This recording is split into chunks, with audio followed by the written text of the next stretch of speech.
Halo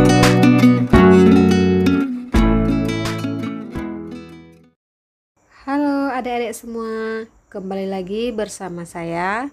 Kali ini saya akan menyampaikan informasi tentang tata cara pendaftaran PPDB online 2024. Nah, jadi ini informasinya langsung dari tim PPDB online 2024 ya.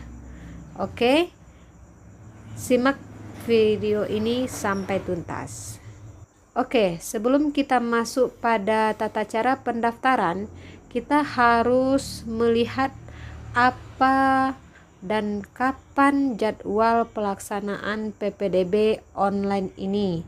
Pertama, Januari sampai Juni 2024 itu merupakan sosialisasi PPDB online.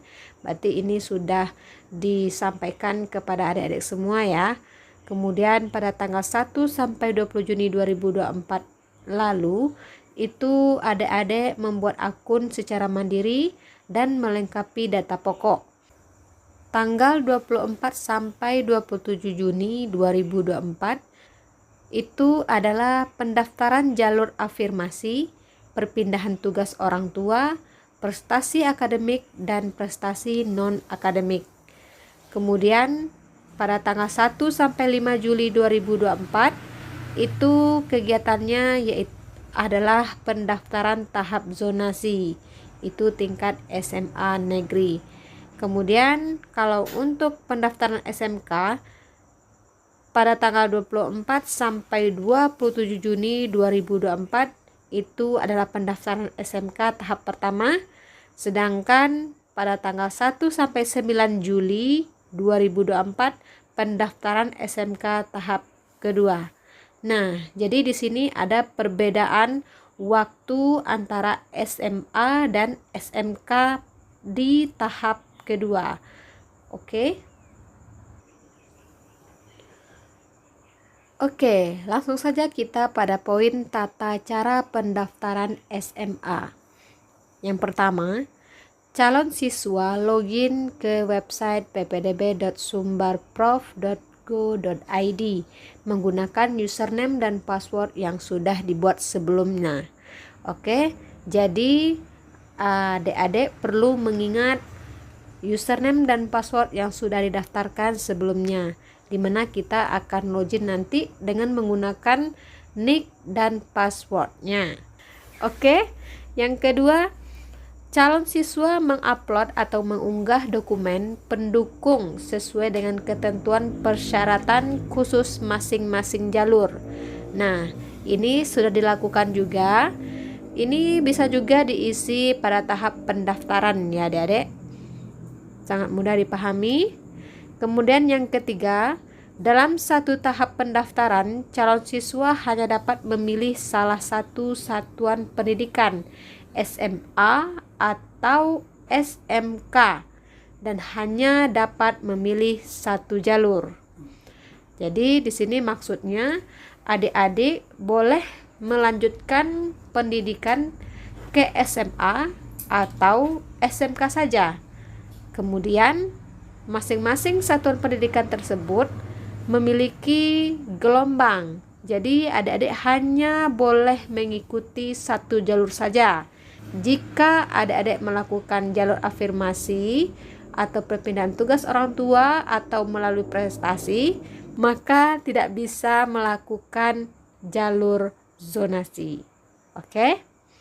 Kemudian poin keempat, memilih jalur dan sekolah yang ingin dituju berdasarkan ketentuan sebagai berikut. Poin pertama, calon siswa baru SMA negeri yang mendaftar pada jalur zonasi atau afirmasi dapat memilih paling banyak 2 sekolah di dalam wilayah zonasi. Nah, jadi di sini maksudnya jika adik-adik memilih SMA negeri berdasarkan jalur zonasi, maka adik-adik boleh memilih 2 sekolah di dalam wilayah zonasi tersebut. Oke. Misalnya di dalam daerah adik-adik atau wilayah zonasi tempat tinggal adik-adik itu ada 2 sekolah terdekat ya. Misalnya SMA Negeri 1 sama SMA Negeri 2 itu dekatan. Boleh adik pilih 2 sekolah tersebut. Oke. Poin yang kedua itu calon siswa baru SMA negeri yang mendaftar pada jalur perpindahan tugas orang tua hanya dapat memilih 1 sekolah di dalam wilayah zonasi. Oke, jadi maksudnya jika adik-adik memasuki SMA negeri ini berdasarkan jalur perpindahan tugas orang tua, maka adik-adik hanya dapat memilih 1 sekolah saja di wilayah zonasi tersebut. Misalnya, adik-adik orang tuanya ada perpindahan tugas di wilayah tersebut. Kemudian di sekolah itu ada 2 sekolah yang di zonasi tersebut. Namun, adik-adik cuma bisa memilih 1 sekolah karena adik-adik memilih pada jalur perpindahan tugas orang tua. Oke. Poin ketiga, calon siswa baru SMA negeri yang mendaftar pada jalur prestasi akademik atau prestasi non-akademik dapat memilih paling banyak 2 sekolah di dalam dan atau luar wilayah zonasi. Nah, jadi misalnya adik-adik mengikuti seleksi melalui jalur prestasi akademik ataupun non-akademik, maka peluangnya sangat banyak ya. Jadi bisa adik-adik pilih sekolah yang berada di dalam atau di luar wilayah zonasi. Misalnya adik-adik mengikuti pendaftaran ini, misalnya 1 memilih wilayah zonasi SMA Negeri 1 misalnya di zonasi adik tempat tinggal. Kemudian adik bisa memilih SMA Negeri 1 Sumbar misalnya. Itu kan berada di luar wilayah zonasi. Maka adik-adik bisa memilih tersebut jika melalui jalur prestasi akademik dan non-akademik. Dengan catatan adik-adik tentu didukung dengan sertifikat prestasi akademik ataupun prestasi non-akademik. Oke, mulai dipahami ya. Oke, kita langsung dengan tata cara pendaftaran SMA yang kelima, yaitu mengunduh bukti pendaftaran PPDB online tahun ajaran 2024 sampai tahun ajar. Yang kelima, mengunduh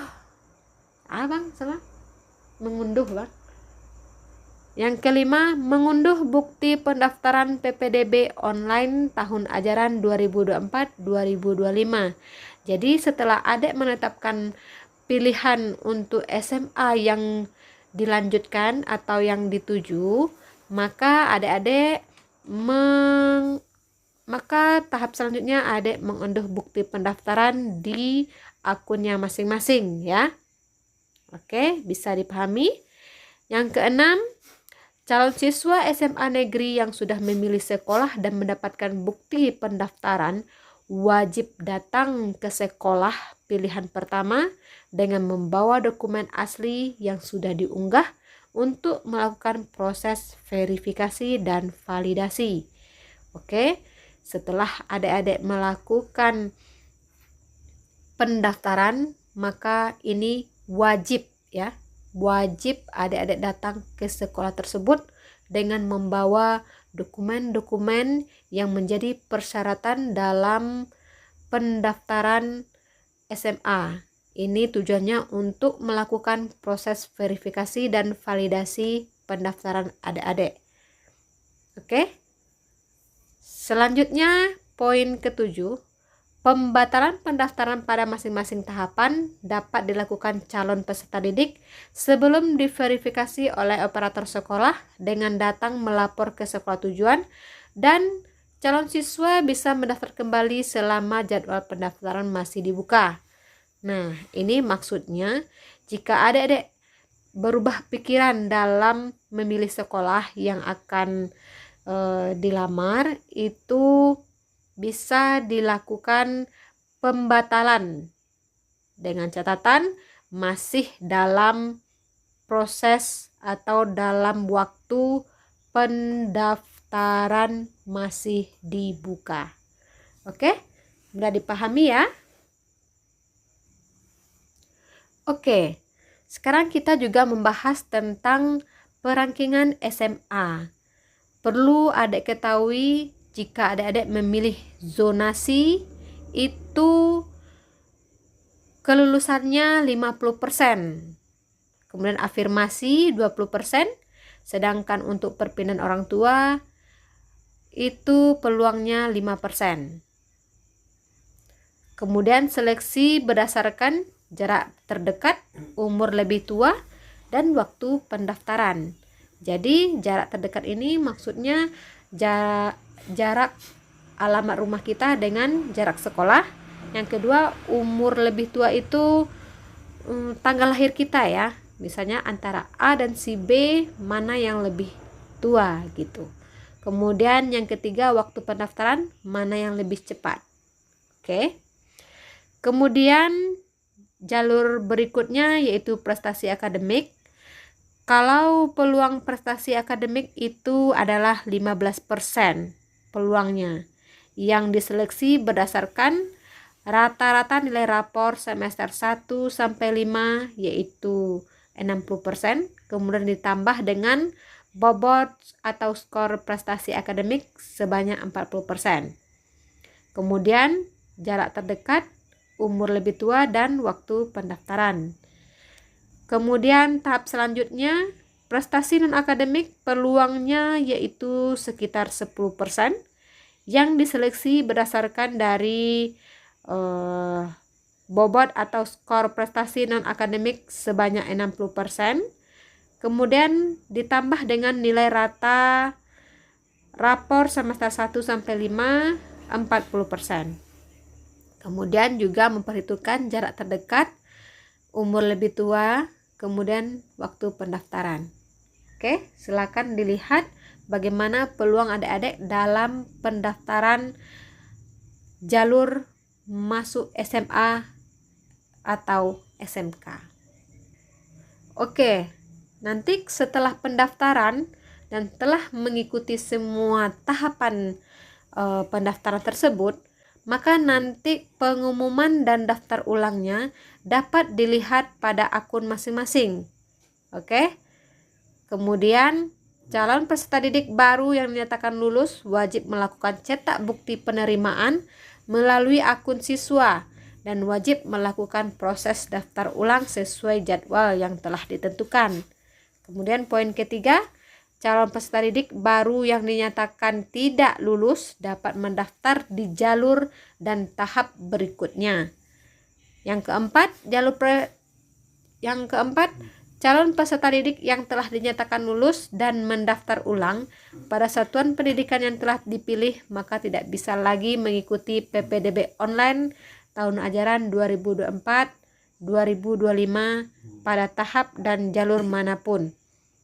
Jadi, jika sudah lulus, maka tidak bisa mengikuti pendaftaran yang baru gitu ya. Yang kelima, calon peserta didik yang telah dinyatakan lulus dan tidak mendaftar ulang pada satuan pendidikan yang telah dipilih, maka calon peserta didik masih dapat mengikuti PPDB online tahun ajaran 2024-2025 pada tahap dan jalur manapun di satuan pendidikan yang berbeda. Oke, jadi jika adik-adik telah dinyatakan lulus dan tidak mendaftar ulang, maka masih bisa mengikuti PPDB online tahun ajaran 2024-2025. Oke, demikianlah informasi yang dapat saya berikan. Semoga dapat memberikan informasi yang baik. Bagi adik-adik yang masih bingung, silakan tanyakan di kolom komentar. Terima kasih telah menyimak video ini dan jangan lupa like dan subscribe-nya. Dan jika berkenan silakan di-share kepada teman-temannya. Salam sukses dan semangat selalu.